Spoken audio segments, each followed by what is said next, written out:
안녕하세요. 공부하는 의사 손정식입니다. 오늘은 아두카누밥에 대해서 말씀해 드리겠습니다. 아두카누밥은 최초로 알츠하이머 디지즈 치료제로 FDA 허가를 받은 약제입니다. 역사적인 결정이라고 불릴 정도로 기대를 많이 받는 약입니다. 다만 여러 가지 논란과 문제점들을 일으켰는데요. 논란 중에 하나는 비싼 약값입니다. 1년 기준 비용이 약 6천만 원 정도로 알려져 있고 아밀로이드 펫을 시행해서 아밀로이드 플락이 침착된 환자여야 되고 정기적으로 브레인 MRI를 찍어야 됩니다.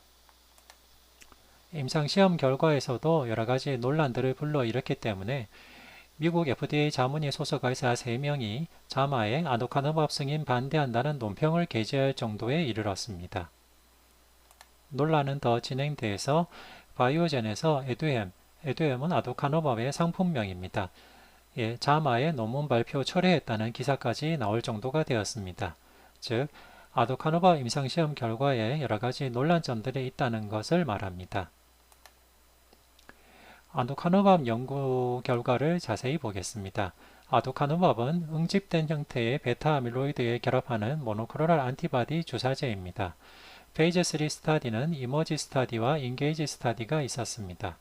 연구 대상은 아밀로이드 펫에서 아밀로이드 침착이 확인된 경도 인지 장애 또는 초기 치매 환자였고 MMSE 24점에서 30점, CDR 글로벌 스코어 0.5점, 알반스 딜레이드 메모리 인덱스 스코어 85점 이하가 인클루전 크라이테리아입니다. 참가자들의 평균값은 나이 70세, 에듀케이션 14.5년, 아시아는 10% 정도 포함이 되었고 CDR-SB 스코어는 2.4점, MMSE 스코어는 26.4점이었습니다. MMSE 스코어가 26.4점이란 것을 보면 MCI나 초기 치매 환자들이 잘 인클루전이 된 것을 알 수가 있습니다. 프라이머리 엔드포인트로는 18개월 뒤 CDR-SB 스코어 변화를 보았습니다.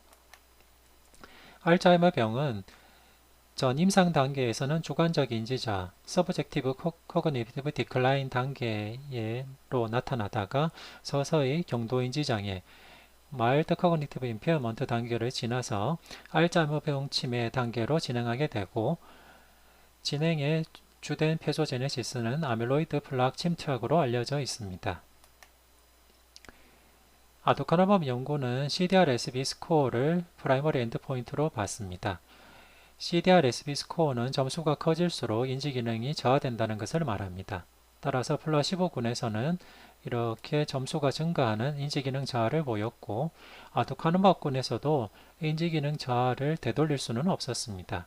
다만 플라시보의 군에 비해서는 CDR-SB 스코어가 적게 증가했습니다. 로도즈 아두카누밥군에서는 0.26점 정도 적게 증가했고 하이도즈 아두카누밥군에서는 0.39점 정도 CDR-SB 스코어가 적게 증가했습니다. 그러면 프라이머리 엔드포인트였던 CDR-SB 스코어가 무엇인지 자세히 보도록 하겠습니다. 클리니컬 데멘치아 레이팅은 치매 환자의 진단과 시비리티 측정에 흔히 사용되는 척도입니다. 그 중에서 CDR-SB 스코어는 이 각각 척도의 6가지 영역의 점수를 모두 합한 것을 CDR-SB 스코어라고 합니다. 기억력, 진압력, 판단력, 문제 해결, 외부 활동 참여, 가사와 취미, 개인 감벽 이 6개 영역에서 각각 0점에서 3점까지 평가해서 모두 더하게 돼서 6개 영역을 모두 더해서 나온 총점인 18점이 최고점이 됩니다. 점수가 높을수록 인지기능이 더 저하되고 진행됐다는 것을 말합니다. 여기에서 0.5점 차이의 의미를 보겠습니다. 기억력이 0.5점인 경우에는 빈번한 경미한 건망증, 이를 부분적으로 기억하는 건망증 상태일 때 0.5점으로 평가합니다. 진압력 장애의 경우에도 시간과 관련해서 약간의 어려움을 제외하고는 완전한 진압력일 때 0.5점으로 평가합니다. 판단력, 문제 해결 능력도 비슷한 점 및 차이점을 찾는 데 경미한 장애가 있을 때 0.5점으로 평가합니다. 외부 활동 참여에서도 경미한 장애가 있을 때 0.5점으로 평가합니다. 즉, CDR-SB 스코어에서 0.5점 차이는 경미한 차이밖에 되지 않습니다. 따라서 글로벌 CDR이 0.5점인 경우에는 CDR-SB가 1년에 1.43점씩 증가하는 것으로 알려져 있고 글로벌 CDR이 1점인 경우에는 1년에 1.91점씩 CDR-SB 스코어가 증가하는 것으로 알려져 있습니다. 이렇게 통계적으로 유의한 점수 차이와 임상적으로 의미 있는 변화값이 다른 경우가 많습니다. 치매에서 도네페질과 메만틴의 클리니컬 트라이얼 연구 결과들을 보겠습니다. 치매에서 흔히 보는 아웃컴으로서는 아다스코그 스코어와 MMSA 스코어가 있습니다. 아다스코그는 0점에서 70점까지의 레인지를 나타내게 되고 임상적으로 의미 있는 최소 변화는 일반적으로 4점으로 알려져 있습니다. 임상시험에서 도네페질은 대조군보다 2.83점 정도 좋았고 메만틴은 2.21점 정도 좋았습니다. 95%의 컨피덴셜 인터벌을 보면 도네페질의 2.83점과 메만틴의 2.21점이 통계적으로 유의한 효과가 있다는 것을 알 수가 있습니다. 따라서 이것을 근거로 약제 허가를 받을 수 있었습니다. 하지만은 임상적으로 의미 있는 최소 변화값인 4점보다는 적은 것을 알 수가 있습니다. MMSA도 0점에서 30점까지 스코어를 나타내는데 임상적으로 의미 있는 최소 변화값은 일반적인 알츠하이머 디지즈에서는 3점으로 알려져 있습니다. 도네페질 사용했을 때는 대조군보다 1.14점 정도 좋았고 메만틴은 0.45점 정도 좋았습니다. 도네페질은 통계적으로 유의한 차이가 있었기 때문에 알츠하이머 디지즈, 특히 초기나 중기 알츠하이머 디지즈에서는 도네페질이 FDA 허가를 받았습니다. 하지만 도네페질이 1.14점 좋다고 해서 임상적으로 의미 있는 최소 변화값인 3점에 비하면 더 차이를 보이지 못했다는 것을 알 수가 있습니다. 그리고 고려할 점은 플라시보군입니다. 알츠하이머 디지즈는 진행하는 병입니다. 따라서 알츠하이머 디지즈 환자들을 잘 인클루전 시켰다면 플라시보군은 분명히 인지기능이 악화되었어야 됩니다. 그런데 과거에 시행된 도네페질 RCT 결과들을 보면 플라시보군에서도 약 11%에서 27% 정도 임상적으로 의미 있는 호전이 있었다는 것을 알 수가 있습니다. 아다스코그 스코어는 4점 이상 좋아졌을 때 임상적으로 의미 있는 호전이라고 평가하게 됩니다. 그런데 플라시보군에서도 27%는 아다스코그 스코어가 4점 이상 좋아지는 임상적으로 의미 있는 호전이 있었다는 것을 알 수 있습니다. 이를 통해 알 수 있는 것은 과거에 시행된 알츠하이머 디지즈 RCT들에 포함된 인클루전된 환자분들의 상당수는 실제로는 알츠하이머 디지즈가 아닐 수도 있었다라는 것을 시사합니다. 도네페질군은 아다스코그가 4점 이상 좋아지는 임상적으로 유의한 호전이 약 38%에서 나타났습니다. 플라시보군 27%보다는 약 11% 정도 더 좋아지는 것을 알 수가 있습니다. 이를 NNT로 계산하면 플라시보군보다 도네페질군이 11% 정도 더 호전이 되기 때문에 1 나누기 약 0.1 해서 NNT가 10임을 알 수가 있습니다. NNT 10의 의미는 초기나 중기 치매 환자 10명을 대상으로 도네페질을 임상시험 기간 동안 투여하면 10명 중 1명에게서 임상적으로 의미 있는 추가적인 호전이 나타났다라고 해석할 수가 있습니다. 이것이 바로 초기 중기 알츠하이머 디지즈에서 도네페질의 임상적인 효과입니다. 그럼 아도카노마 연구 결과의 MCI들을 보겠습니다.